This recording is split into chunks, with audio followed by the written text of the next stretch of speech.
Alors que TF1 diffuse le premier épisode consacré aux Battles de The Voice 2024, ce samedi 6 avril dès 21h10, la production a prévu une grande nouveauté pour les talents sauvés au cours de cette étape.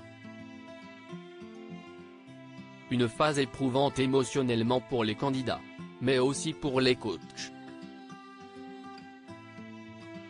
Le 10 février dernier, TF1 lançait la 13e saison de The Voice sur son antenne. Une nouvelle édition marquée notamment par le retour de Mika parmi les jurés. Absent depuis 2019, sans compter la version All-Star de 2021, l'artiste d'origine libanaise a rejoint Vianney, Zazie, sa grande complice dans le programme, ainsi que Big Flo et Oli, tous les 4 déjà présents l'année passée.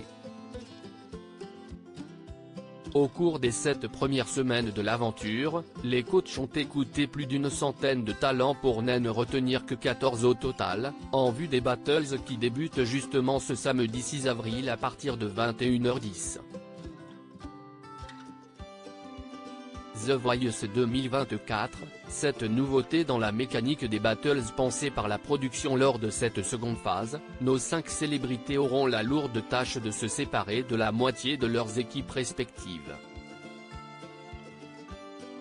Mais pas de panique, les candidats éliminés auront tout de même le droit à une seconde chance afin d'accéder à la suite de la compétition. En effet, après chaque duel en duo ou en trio, les talents éliminés pourront être volés par les autres coachs. Si les années précédentes, les chanteurs en herbe récupérés par les jurés attendaient de savoir, en coulisses, si un autre candidat allait prendre leur place et donc les éliminer définitivement, cette saison, la production a décidé de modifier un peu la mécanique. Cette fois, les compétiteurs resteront sur le plateau et prendront place en haut des gradins, à côté du public de l'émission, pour vivre le reste des battles. The Voice 2024, ce qui vous attend dans la suite de la saison 13. L'aventure prendra une autre tournure à partir des cross battles. Si, jusqu'à présent, les coachs avaient le pouvoir d'influer sur le destin des talents dans l'émission, à présent, le public présent dans le studio va avoir un vrai rôle à jouer. Au cours de cette 3e étape, seuls les spectateurs voteront pour les meilleures prestations et ainsi qualifier leur candidat préféré. Le principe sera le même pour les Super Cross Battles. En revanche, cette fois, le public partagera le vote avec Jennifer, jurée phare du programme pendant 6 saisons. En tant que super coach, sa voix comptera pour 10% du résultat final pour chaque duel.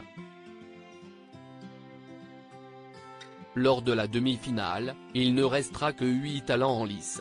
La grande finale, elle, sera l'unique émission en direct sur TF1. Cet ultime épisode signera l'arrivée de Camille Lelouch, 6e coach de la saison aux commandes de The Voice, Comeback. Elle intégrera le concours officiel avec le candidat vainqueur de sa compétition parallèle, disponible sur la plateforme TF1+. Une soirée exceptionnelle à l'issue de laquelle nous saurons enfin qui des 5 finalistes succédera à Aurélien Vivos, le grand gagnant de l'édition 2023.